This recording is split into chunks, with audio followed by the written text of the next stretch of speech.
BJP কংগ্রেসকে হারিয়ে দিল একটা আরশোলা, কিন্তু এর পিছনে কি কোনো বিদেশি এজেন্সির হাত রয়েছে? আজকের ভিডিওয়ে পুরোটা নিয়ে ডিটেল আলোচনা করব। তো চলো শুরু করা যাক, ভিডিওটা স্কিপ করবে না। শুরু করা যাক detailed analysis on cockroach Janata party. ভারতের রাজনৈতিক ইতিহাসে যা কখনো ঘটেনি তা মাত্র 120 ঘন্টার মধ্যে ঘটে গেল। কোনো জনসভা নেই, কোনো বড় নেতা নেই, কোনো টাকার ফান্ডিং নেই, তবুও ভারতের মূলধারার রাজনৈতিক দল বিজেপি বা কংগ্রেসকে সোশ্যাল মিডিয়ার ময়দানে ধুলো চাটালো একটি নাম, যার নাম হচ্ছে ককরোচ জনতা পার্টি। ককরোচ জনতা পার্টি বা সিজেপি। গল্পের শুরুটা অত্যন্ত সাধারণ মনে হয়েছিল। গত 15ই মে 2026 ভারতের সুপ্রিম কোর্টের একটি শুনানির সময় প্রধান বিচারপতি মন্তব্য করেন যে কিছু বেকার যুবক চাকরি না পেয়ে সোশ্যাল মিডিয়ায় সবাইকে আক্রমণ করে পরজীবীর মতো আচরণ করছে। তিনি তাদের তুলনা করেন ককরোচ বা আরশোলার সাথে। দেশের জেনজি এবং ক্ষুব্ধ যুব সমাজ এই মন্তব্যকে নিজেদের আত্মসম্মানে আঘাত হিসেবে নেয়। আর ঠিক তার পরের দিনই 16ই মে আম আদমি পার্টির প্রাক্তন সোশ্যাল মিডিয়া কর্মী অভিজিৎ ব্যঙ্গাত্মকভাবে একটি গুগল ফর্ম পোস্ট করে এই দলের ভিত্তিপ্রস্তর স্থাপন করেন। আর তারপর যা হলো তা সির্ফ অবিশ্বাস্য। মাত্র 5 দিনে 1,40,00,000-এরও বেশি তরুণ তরুণী এই ভার্চুয়াল দলের ফলোয়ার হয়ে গেলেন। মহুয়া মৈত্র থেকে প্রকাশ রাজের মতো সেলিব্রিটিরা এর সমর্থনে টুইট করলেন। তাদের ম্যানিফেস্টো বা ইস্তেহারে বলা হলো যে দলবদলু নেতাদের ব্যান করা হবে, বিচারপতিদের রিটায়ারমেন্টের পর সরকারি পদ না দেওয়া হবে। ভারতের তরুণ প্রজন্ম ভাবলো তারা একবিংশ শতাব্দীর সবচেয়ে বড় এবং মজাদার মিম আন্দোলনের অংশ হয়েছে।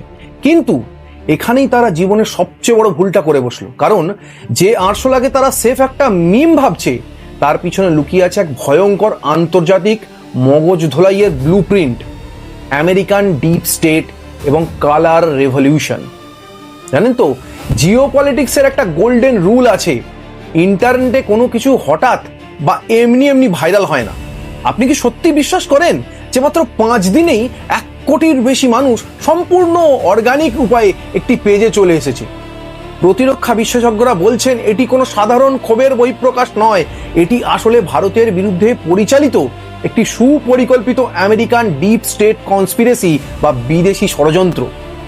পশ্চিমের গোয়েন্দা সংস্থাগুলো কোনো দেশের অভ্যন্তরীণ স্থিতিশীলতা ধ্বংস করার জন্য বছরের পর বছর ধরে একটি বিশেষ টেকনিক ব্যবহার করে আসছে, যাকে বলা হয় কালার রেভলিউশন বা রঙিন বিপ্লব।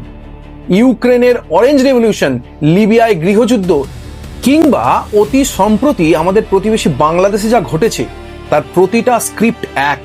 প্রথম ধাপ, দেশের যুব সমাজের অর্থনৈতিক হতাশা বা বেকারত্বকে হাতিয়ার করা। দ্বিতীয় ধাপ, বিচার বিভাগ বা সরকারের একটি মন্তব্যকে সোশ্যাল মিডিয়া ট্রোলের মাধ্যমে এমন ছড়িয়ে দেওয়া যাতে দেশের আইনি কাঠামোর উপর মানুষের বিশ্বাস ভেঙে পড়ে। আর তৃতীয় ধাপ, কৃত্রিম বট বা ভুয়ো অ্যাকাউন্ট এবং বিদেশি সার্ভারের মাধ্যমে সেই আন্দোলনকে রাতারাতি কোটি কোটি মানুষের আন্দোলন হিসাবে খাড়া করা। সিজেপি বা ককরোচ জনতা পার্টি এই অলৌকিক উত্থানের পিছনে ঠিক একই বিদেশি সাইবার যুদ্ধ এবং স্ট্র্যাটেজি কাজ করছে। কিন্তু কেন মার্কিন ডিপ স্টেট ভারতের পিছনে হাত ধুয়ে লেগেছে? কারণ আজকের ভারত আর 5টা সাধারণ দেশের মতো আমেরিকার কথায় ওঠা বসা করে না। ইউক্রেন যুদ্ধ নিয়ে আমেরিকার রক্তচক্ষু উপেক্ষা করে ভারত রাশিয়ার থেকে সস্তায় তেল কিনছে। ওয়াশিংটনের নিষেধাজ্ঞা অগ্রাহ্য করে নিজস্ব ইউপিআই ব্যবস্থাকে বিশ্বমঞ্চে ছড়িয়ে দিয়ে পশ্চিমী ব্যাংকিংয়ের একচেটিয়া সাম্রাজ্যকে চ্যালেঞ্জ করছে। ভারত আজ বিশ্বের দ্রুততম ক্রমবর্ধমান অর্থনৈতিক পরাশক্তি, আর এটাই সহ্য হচ্ছে না পশ্চিমী ডিপ স্টেটের। তারা জানে ভারতকে যদি যুদ্ধক্ষেত্রে হারানো না যায়, তবে তাকে ভিতর থেকে ভেঙে টুকরো টুকরো করে দাও। আর সেই ভাঙনের জন্যই তারা বেছে নিয়েছে আমাদের যুব সমাজকে। দেশের আদালত, আমাদের মিডিয়া এবং আমাদের গণতান্ত্রিক ব্যবস্থার উপর থেকে যুব প্রজন্মের 100% উধাও করে দেওয়াই এই আন্তর্জাতিক মনস্তাত্ত্বিক যুদ্ধের আসল লক্ষ্য। কিন্তু বিদেশি শক্তিরা ভুলে গেছে এটা 1946 সালের দুর্বল ভারত নয়, এটা 2026 সালের নতুন এবং শক্তিশালী আত্মনির্ভর ভারত। এই অদৃশ্য ডিজিটাল প্রোপাগান্ডা টের পাওয়া মাত্রই ভারত সরকার তার পাল্টা আঘাত শুরু করে দিয়েছে। গত 21শে মে এই তথাকথিত পার্টির মূল এক্স অ্যাকাউন্টই ভারত সরকারের আইনি নির্দেশে ব্লক করে দেওয়া হয়েছে। কিন্তু লড়াইটা শুধু একটি অ্যাকাউন্ট ব্লক করার মধ্যে সীমাবদ্ধ থাকলে চলবে না। আমাদের জাতীয় গোয়েন্দা সংস্থা এবং সাইবার ক্রাইম বিভাগকে অবিলম্বে এই আন্দোলনের গভীরে যেতে হবে। এই বিপুল পরিমাণ ট্রাফিকের পিছনে কোন বিদেশি সার্ভার বা ডিপ ভিপিএন নেটওয়ার্ক আছে তা খুঁজে বের করতে হবে। কোন বিদেশি ডার্ক মানি বা বেনামি ক্রিপ্টোকারেন্সির মাধ্যমে ভারতের তরুণদের এই ফাঁদে ফেলা হচ্ছে তার উৎসও সিল করতে হবে। এবং মেটা ও ইনস্টাগ্রামের মতো মার্কিন টেক জায়ান্টদের বাধ্য করতে হবে যাতে তারা তাদের প্ল্যাটফর্ম ভারতের আভ্যন্তরীণ নিরাপত্তা বিপন্ন করার জন্য ব্যবহার করতে না দেয়। ভিডিও শেষ অংশে আমি আমার দেশের তরুণ বন্ধুদের, ভারতের ভবিষ্যতের যুব সমাজকে এটি অত্যন্ত গুরুত্বপূর্ণ প্রশ্ন করতে চাই। আপনারা যারা সোশ্যাল মিডিয়ায় একটি ট্রেন্ড দেখে, কয়েকটা মিম দেখে এই ককরোচ জনতা পার্টির গুগল ফর্ম ফিল আপ করছেন বা ফলো করছেন, তারা একবার ঠান্ডা মাথায় বুক চাপড়ে ভাবুন তো, বেকারত্ব, অলসতা কিংবা সারাক্ষণ অনলাইন বসে নেতিবাচক চিন্তাভাবনা ছড়ানো কি কখনো কোনো দেশের কোনো দলের আদর্শ হতে পারে? আর পশ্চিমী দুনিয়া এটাই চায়।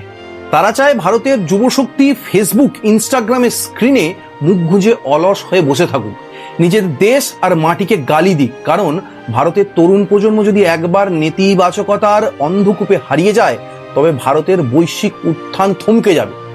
আপনারা অজান্তেই কোনো বিদেশি শক্তির হাতের পুতুলে পরিণত হবেন।